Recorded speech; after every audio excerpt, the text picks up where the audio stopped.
Დამწყების საწარმოების ანუ სტარტაპების ხელშეწყობის პროგრამის ღია კარის დღე მოეწყო ტექნოპარკში. Სხვადასხვა უწყების ხელმძღვანელებმა დაინტერესებულ პირებს პროგრამაში მონაწილეობის შესახებ დეტალური ინფორმაცია მიაწოდეს.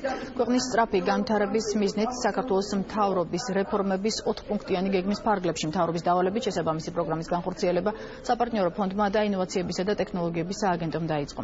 პროგრამის მიზანია ყველას მიეცენ შანსი განახორციელონ სიახლეზე ორიენტირებული ბიზნეს იდეები.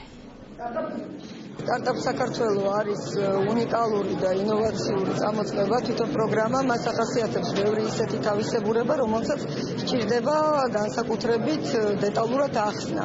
Ამიტომ ჩვენ ვცდილობთ ყველა დეტალი, ყველა საჭირო ინფორმაცია მივაწოდოთ ნებისმიერ ადამიანს, ვისაც პოტენციურად შეიძლება გაუჩნდეს სურვილი, რომ მიიღოს მონაწილეობა ამ პროგრამაში. საქართველოს ინოვაციების და ტექნოლოგიების სააგენტოს მთავარი ამოცანა, რომ იპოვოს მაღალტექნოლოგიური სტარტაპები, მოახდინოს მათი დაფინანსება, ასევე ინოვაციების სააგენტო მათ დაეხმარება შემდგომი ინვესტირების მოპოვებაში.